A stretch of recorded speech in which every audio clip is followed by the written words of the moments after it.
America faces a critical juncture. The nation must decide how to allocate its finite resources. Two vital areas compete for funding defense and education. The Pentagon, tasked with safeguarding the nation, commands a massive budget. Meanwhile, the education system, responsible for shaping future generations, grapples with inadequate resources.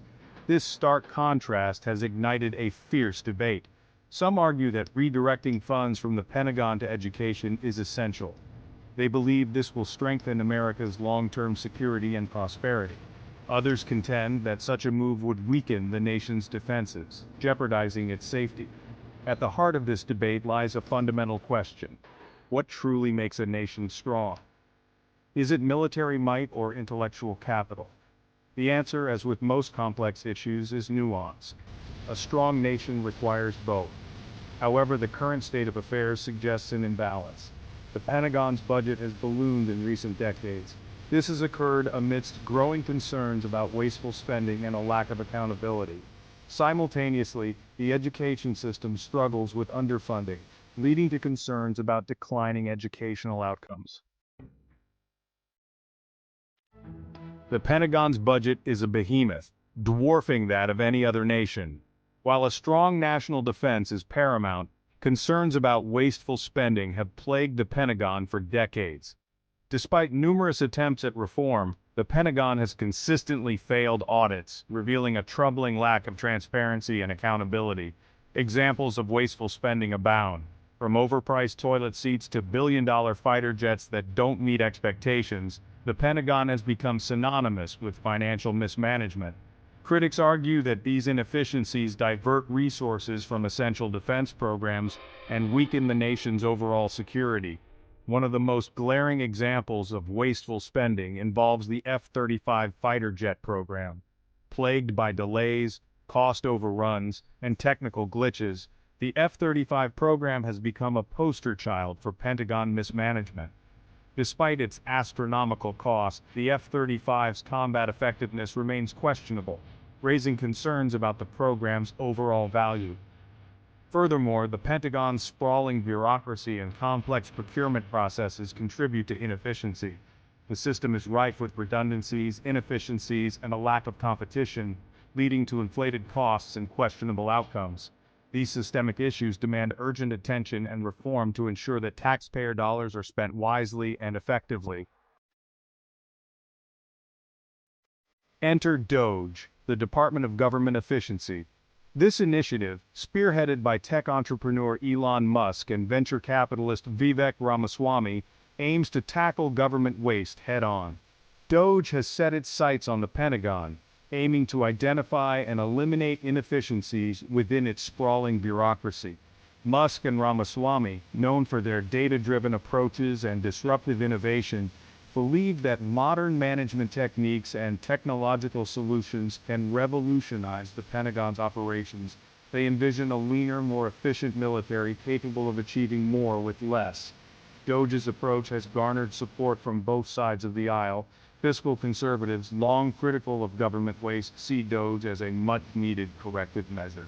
Meanwhile, progressives, who often favor redirecting funds from the military to social programs, believe that DOGE can free up resources for vital investments in education, healthcare, and infrastructure. However, DOGE also faces skepticism. Some argue that the Pentagon's complexities cannot be solved by Silicon Valley's tech-centric approach. Others worry that DOGE's focus on cost-cutting could compromise national security by undermining essential defense programs. While the Pentagon grapples with scrutiny and calls for reform, the education system faces its own set of challenges. Years of underfunding have taken a toll on America's schools, leading to concerns about declining educational outcomes and a widening achievement gap. Proponents of redirecting funds from the Pentagon to education argue that investing in human capital is crucial for America's long-term prosperity. They believe that a well-educated workforce is essential for competing in the global economy and maintaining America's technological edge.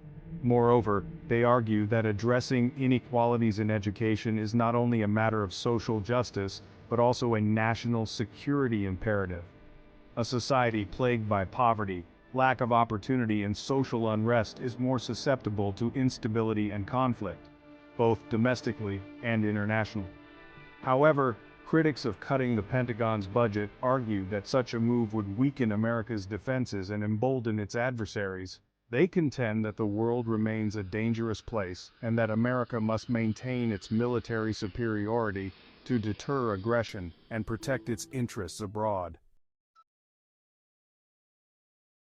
All right, let's dive into some numbers. Sometimes the data really tells the story. First off, we've seen a 10% reduction in the defense budget over the last fiscal year. Yeah, that's quite significant. And it's not just about the money. We're also looking at a 15% decrease in troop deployments overseas. These changes, well, they certainly have a ripple effect. For instance, military training programs have been cut by 20%. That's a lot, right? And finally, let's not forget about the 25% reduction in new equipment procurement. All these stats, they really give us a clear picture of the current situation. In recent years, the role of parents in the education system has taken center stage. Advocates argue that empowering parents leads to better educational outcomes for children. However, critics warn that too much parental control can undermine professional educators. This debate continues to spark intense discussions across the nation. Balancing priorities and budgets is no easy task for policymakers. The challenge lies in allocating limited resources to meet the diverse needs of society. Education, healthcare, and defense all compete for funding, and tough decisions must be made to ensure that each sector receives adequate support. Finding common ground is essential for progress. Despite differing opinions, stakeholders must work together to create policies that benefit everyone. Collaboration and compromise are key to bridging divides and achieving shared goals. Investing in defense or education presents a significant dilemma. On one hand, a strong defense is crucial for national security. On the other hand, investing in education builds a brighter future for the next generation. Striking the right balance between these priorities remains a contentious issue for lawmakers and citizens alike.